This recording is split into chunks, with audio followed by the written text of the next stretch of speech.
कक्षा 6 और 7 विषय संस्कृत। संस्कृत में हमारा चल रहा है समास प्रकरण। आप लोगों को सिखा रहा हूँ समास प्रकरणम, यानी समास के बारे में आपको बता रहा हूँ। तो आपको बता दूँ, सबसे पहले मैं आप लोगों को अव्ययीभाव समास करा दिया। अब हमारा चल रहा है कर्मधारय समास। कर्मधारय समास मैंने आपको पहले ही बताया था, कर्मधारय समास तत्पुरुष समास का ही उपभेद माना गया है। कर्मधारय समास तत्पुरुष समास का ही उपभेद माना गया है। इसके भी अलग अलग भेद। कल हम किए थे विशेषण विशेष्य कर्मधारय समास। उसमें क्या होता है, एक पद विशेषण होता है और दूसरा पद विशेष्य होता है। एक पद विशेषण होता है और दूसरा पद विशेष्य होता है, यानी एक पद के द्वारा दूसरे पद की विशेषता बताई जाती है। वो समास क्या कहलाता है, कर्मधारय समास कहलाता है। आज हम करेंगे उपमानोपमेय कर्मधारय समास। इसका दूसरा भेद करेंगे, उपमानोपमेय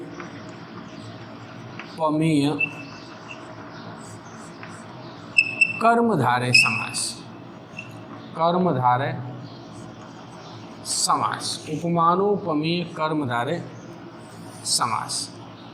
उपमानोपमेय कर्मधारय समास में क्या होती है,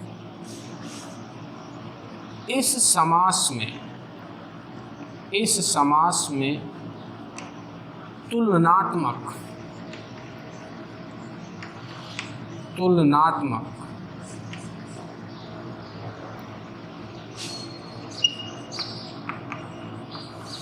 शब्दों का प्रयोग किया जाता है। तुलनात्मक उदाहरण होते हैं। तुलनात्मक उदाहरण का मतलब क्या होता है, यानी तुलना करना। इससे पहले वाले विशेषण विशेष्य में एक पद के द्वारा दूसरे पद की विशेषता बताई गई। इसमें क्या होगा कि एक पद के द्वारा पहले पद के द्वारा दूसरे पद की तुलना की जाएगी। पहले पद के द्वारा दूसरे पद की तुलना की जाएगी। एक उपमा और एक उपमेय। उपमा देने के लिए जिस शब्द का प्रयोग करते हैं वो कहलाता है उपमा, और वो जिसकी उपमा देने के लिए उस शब्द का प्रयोग करते हैं वो क्या कहलाता है, उपमेय। जैसे उदाहरण करके बता रहा हूं।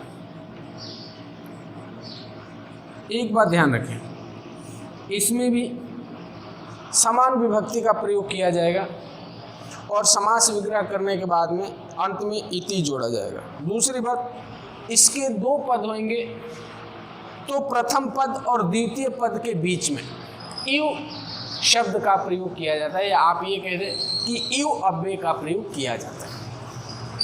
पहले पद दूसरे पद, इन दोनों के बीच में इव शब्द का प्रयोग किया जाता है। जैसे उदाहरण दे दिया जाए,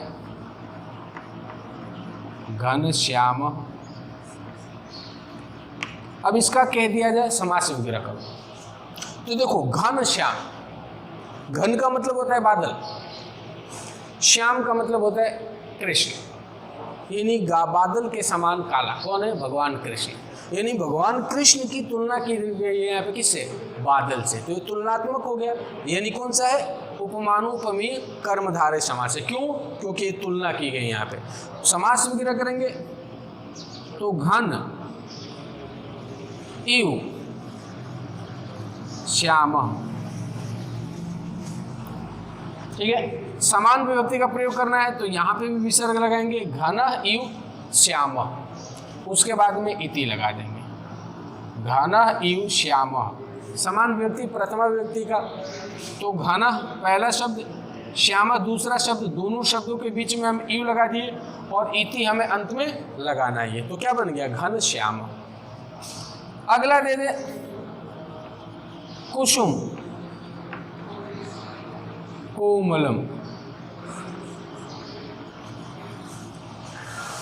कुसुम, कुसुम का मतलब होता है पुष्प, कैसा है, कोमल है, ठीक है। अब अलग दो भागों में कर देंगे, समान विभक्ति लगा देंगे, कुसुमम पहला पद के बाद में यू, उसके बाद दूसरा पद कोमलम, कोमलम, और उसके बाद इति। ये हो जाएगा पहला पद दूसरा पद, दोनों पदों के बीच में यू और अंत में इति हमें जोड़ना है, और दोनों जो मुख्य पद होंगे उपमान और उपमेय, उन दोनों में समान विभक्ति लगाना है। तो कुसुमम इव कोमलम इति। अगला दिया हुआ चंद्रमुखम, चंद्रमुखम यानी चंद्रमा के समान मुख। मुख की तुलना कर दी गई किससे? चंद्रमा से। मुख की तुलना कर दी गई किससे? कर दी गई चंद्रमा से। तो चंद्रा पहला पद, उसके बाद में इव, उसके बाद दूसरा पद क्या है? मुखम। पहला पद इव, दूसरा पद, उसके बाद में क्या लगाना है? इति। उसके बाद में क्या लगाना है? इति। तो चंद्र इव मुखम। अगला दे दिया व्रज वज्र कठोरम। वज्र कठोरम यानी कोई चीज कठोर है, लेकिन कैसा? वज्र के समान, यानी उसकी कठोरता की तुलना कर दी गई वज्र से। वज्र क्या है? एक शस्त्र है और वो बहुत कठोर होता है, तो उसकी तुलना कर दी गई कठोर से। वज्र कठोरम यानी वज्र के समान कठोरम, वज्र के समान कठोरा। तो वज्रम इव, वज्रम इव, वज्रम इव कठोरम, कठोरम इति। इस प्रकार से इसका समास वगैरह कर दिया। तो आपको इस बात का ध्यान रखना है कि कर्मधारय समास की कई भेद होते हैं। कल में पहले आपको विशेषण विशेष्य बताया। क्या बताया? विशेषण विशेष्य। ठीक है। आज मैं आपको बता दिया उपमानुपमेय। आज विशेष रूप से इन दोनों के बारे में जान ले। दोबारा से बता देता हूं, विशेषण विशेष्य में क्या होता है? एक पद के द्वारा दूसरे पद की विशेषता बताई जाती है। दूसरे पद की विशेषता बताई जाती है। वो समास क्या होता है? विशेषण विशेष्य। अब उपमानुपमेय, एक पद की तुलना दूसरे पद से की जाती है। वो क्या होता है? उपमानुपमेय। तो आपको कर्मधारय के दो भेद करा दिया। बाकी जो आगे और भी है वो कल के वीडियो में कराएंगे। आज के लिए इतना ही। धन्यवाद।